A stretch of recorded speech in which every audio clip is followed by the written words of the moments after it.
Hey, good morning, guys. Welcome wherever you are listening from. If you're in Lagos, you should be on the roads. If you're in Abuja, you should still be in bed. My name is Kalu Aja, and we're going to have our business paper review, Nigerian papers. Let's see what's going on, right? So let's get right into it. It's going to be like a 30-minute gig, right? And then we'll just see if we'll take a few questions and then we'll go. First story I have here is from the Punch. It says reps summon TCN, that's a transmission company of Nigeria, over 33 million payment to Ojenko. So lots of stories are packed into this particular article. The first thing is that somehow this company called Azura, they're a power company, Azura Power West Africa Limited. The government actually signed what's called a take it or pay agreement. So these guys get about $33 million every month, whatever happens. So every month, if they provide power, we pay. If they don't provide power, or how does it work? We pay them. But every month they get $33 million. So more or less, the assembly is asking the TCN folks, how did we sign this agreement? I know there's something in power sector that explains this, that we have to pay them even if they don't supply, or if we don't need the power and they don't supply, we pay. But still, $33 million a month, that's a lot, man.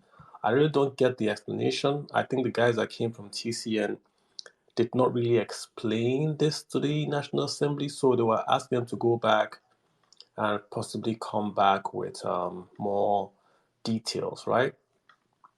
The other story I saw here was that we're going to sell a whole bunch of generating company assets pretty soon. There are about five of them that were still for sale.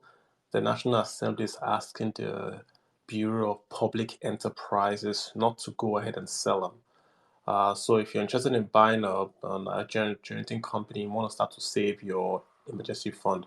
The one in Calabar, the one in Edo, the one in Ogun, the one in Ondo, and the one in Kogi. They are all up for sale. I think they'll resolve this matter pretty easy. The federal government owns 47%, states and local governments own the other 53%, right? So it's owned by the federation. So I guess they're going to sell them, and then that will then privatize them, I guess, and then they will talk about tariffs and see if they can get these guys back to profitability. Yesterday we talked about the huge backlog these power companies were owing. They were owing the bank. They're not making money. So big problem for Nigeria there, but I guess they want to sort it out. Let's go to this topic we've been talking about, right? Oil theft. So this story is from the Punch as well, and it says that this story is very innocuous. It says oil firms owe banks 5.93 trillion, really about 6 trillion is what the oil firms owe banks. So that's just the headline of the story. But when you dig deeper into the story, you start to see some numbers that are just crazy, right? You see the president of Pengasen saying that that's Mr. Festus Osifo, that between October 2021 and February 2022, so let's say October, November, January, February, in 4 months, 90% of the crude oil pumped into the transnational pipelines was vandalized. 90% of the crude oil pumped between October and February via the transnational pipeline was vandalized.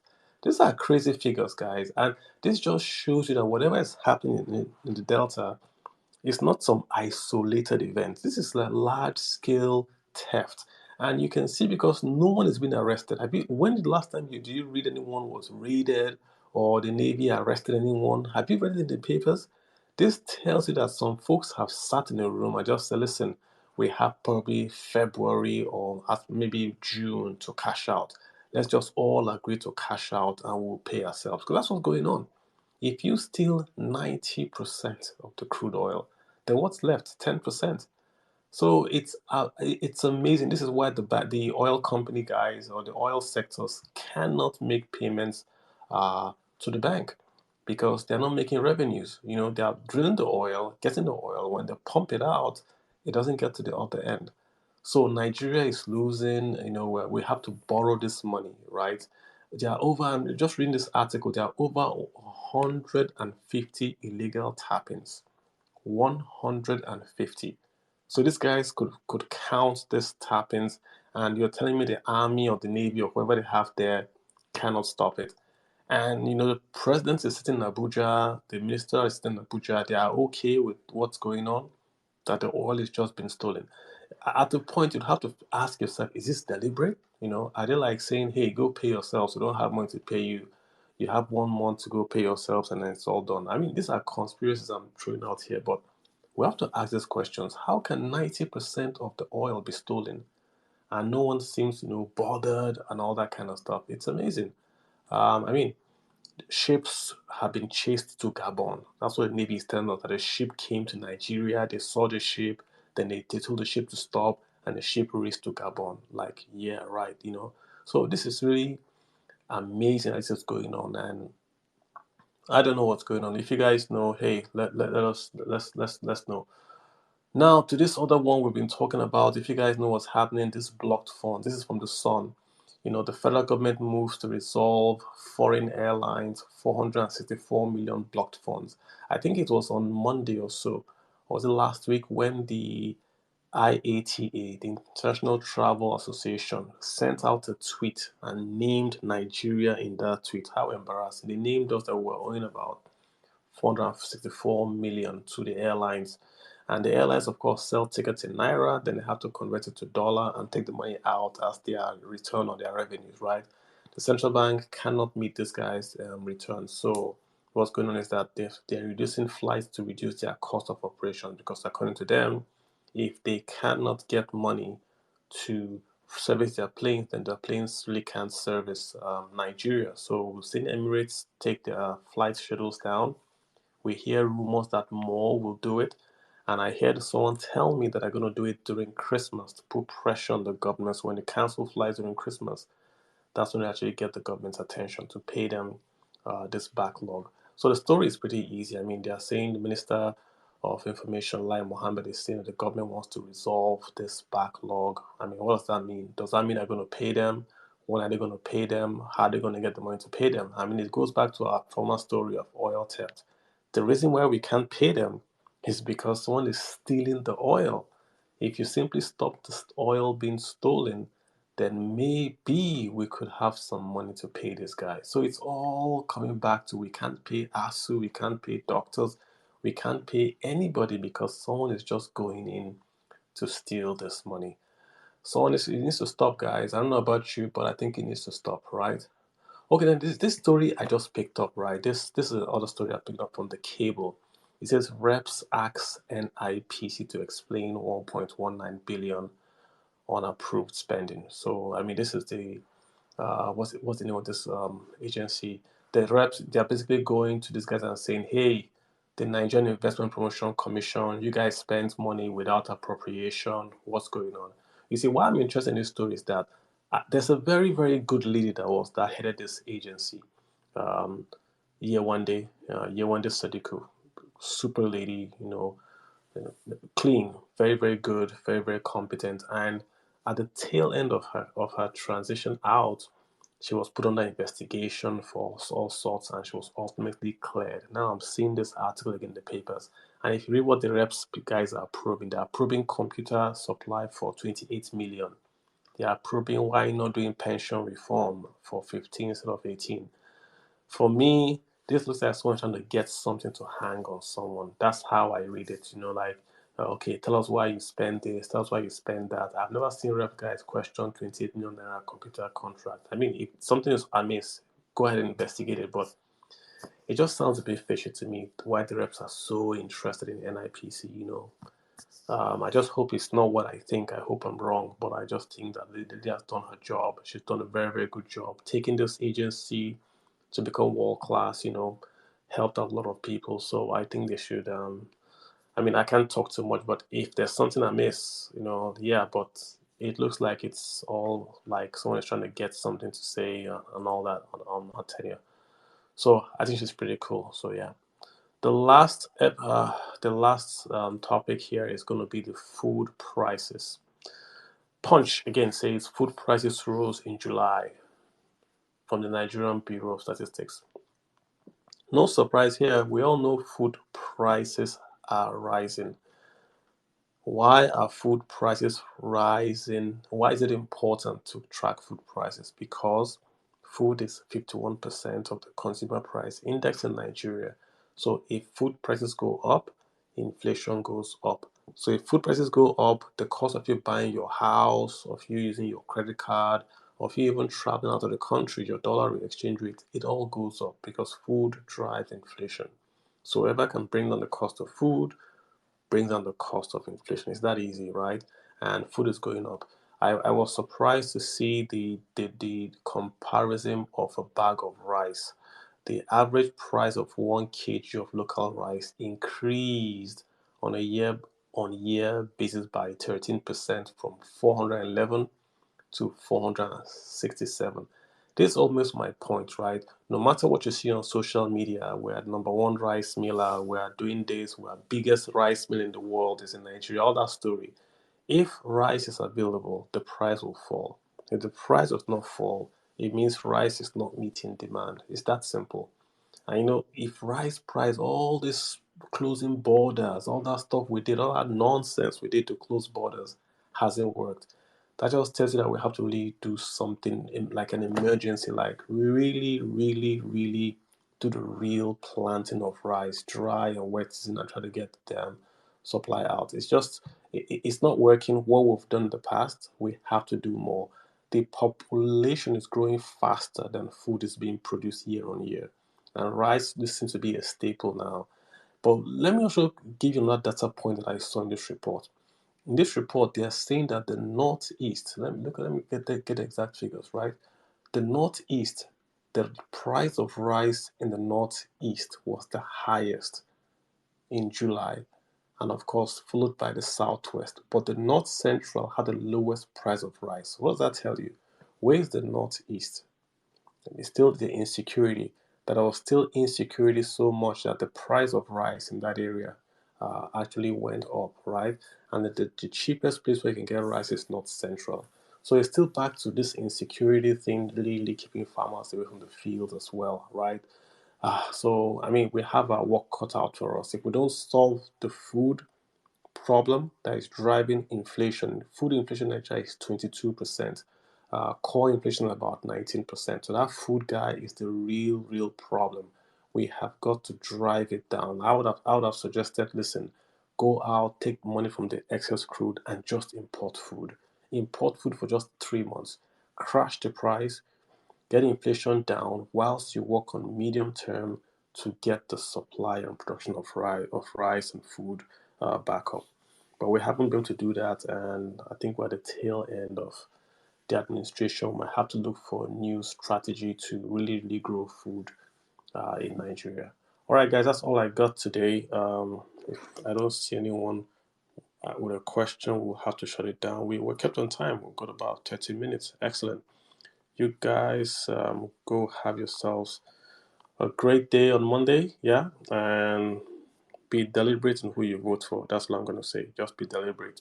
The country needs a lot of work, but it's quote unquote easy work. It looks like it's a mess. It looks like a ball that is curled up. It looks like a mess. But it just takes one or two policy decisions that you take, and the entire ball becomes very straight, and it starts to wean itself out. And I'll give you a direct example. If you simply fix the exchange rate in Nigeria, it doesn't matter if the rate is weak or strong. If you simply make it available, you solve, give or take, about 60% of the economy. If importers know that they can get dollars in 2 months' time, then they stop to sell their local prices at replacement cost, factoring in that they might not get dollars. Let me put it this way. If I sell rice and I have to import diesel for my rice, and I'm not sure of getting dollars to import diesel, what would I do? I'll always mark up my price just in case I don't get diesel. I'll say, okay, add 10%, add 10%. And that 10% who pays? You pay. It's because I'm not sure of getting dollars. But if I know that whatever happens, I'm going to get dollars next month, next year, next week, I don't have to mark up. the uncertainty is gone. So I know if I want to import my input to Nigeria to make goods in Nigeria and export, I can sell, right? Once I can do that, I don't need to mark up. That markup means inflation starts to come down. So once you stabilize the exchange rate, you are able to address the monetary part of inflation. And once you can address that, you can then start to address real wages and consumption because no one is spending right now. No one is spending, no one has money. But if you have money because inflation has fallen, then you can actually start to consume. And when you start to consume, companies then start to hire people because there's more sales. And when there's more sales, then you then have the economy coming back to life. So it's just that chain. You fix one, and everything starts to fix. The why we were in this mess is really because when we were supposed to devalue, we did not devalue, and then we did capital controls. Just those two policies is what you're seeing play out right now. So if you reverse those policies in a smart way and able to give importers what they need, you start to fix the problem. It sounds very, very hard, but really very, very simple. What do we have here? Personal finance. What's up, bro? Been a while. How you doing? I'm good. I'm good, Carly. How you, Hope you're how's your well how's too. your Yeah, yeah, I'm doing well, Um, man. I'm doing well. How is your is it I'm how's your Wednesday? Is it Tuesday? Tuesday. We're just pushing it. Yeah. So for me, I think so. I'll be speaking from what you just stopped to talking about the airlines. You can Yeah, yeah, imagine you can imagine Lagos to London, 1.2 million on Qatar. right. So because they can't get their funds out, they tend to increase the price beyond the oil problem. And this is what we find. So That's if I true. have a business meeting, if I have a business meeting in London, sometimes physical meetings makes more sense than Zoom calls, because in Zoom calls there are a lot of emotions that cannot be read. So we lose that because we have not done the right thing. We didn't devalue when we're supposed to devalue, and Yeah. we can't help it. And I'm amazed. It seems as if the handlers of the people in government, for me, I think the present government just want to coast and just get out of the place. When the man That's said true. he was tired, I mean he was tired. I mean he's tired and he cannot just leave the place. So I just believe, just as you said, we need to be very intentional in this our next election. And the drive and the drove at which people are exiting the country is alarming. And for a country, for the leadership, I think they need to rethink. But I doubt if they are even thinking about at all about it. And I just hope we get it right. Really, I hope we get it right. I really hope we get it right. I Thank mean you, the Carl. yeah, I mean the reality is that the current administration, I think they've checked out. I think they're out of it. They're not gonna do any serious heavy lifting. They're doing day to day now. And you can see it. I mean, that's why the Niger Delta is just one huge. I mean, Niger Delta, the stealing of oil is just one big crime scene. You can't steal 90% of crude passing through a pipeline and you just get away with it. What's happening really? Where is the 90% being kept? Think about it, guys. You take 90%. Where are you keeping it? You have to store it somewhere, right? So if you store it somewhere, where are you selling it? It's not being sold to Nigerians, it's being sold outside Nigeria via ships. So which ships are picking us crude oil up and exporting it? It can't be hidden now. So everything is all linked, and I'm just surprised really that, and I'm just really amazed that they will allow this go on. That 90% can vanish and no one can do anything about it. It's crazy, man. And like French Plan said, anybody selling in Nigeria right now is just hedging. There is no one selling in Nigeria today based on 400 or 500 to one. Everyone is selling based on 1,000 naira to $1 because they don't know what's going to happen. Election has not even started and we're already seeing $700. ASU is on strike. If ASU is on strike, more parents need dollars to take their kids abroad. So where will dollar get to? Who knows, man? Man, I'll let you guys let them. I'm trying to look for a good news story. I really didn't see any good one today. I mean, I don't make the news. I just report it. But I didn't really see anyone, unless you might want to say that the federal government resolving the airlines' money is good news. But I don't know what that is, man. All right, guys. You guys take care of yourselves. Be good. I'll see you guys tomorrow. Hopefully with good news. I will search out good news for you guys. Take care. Bye.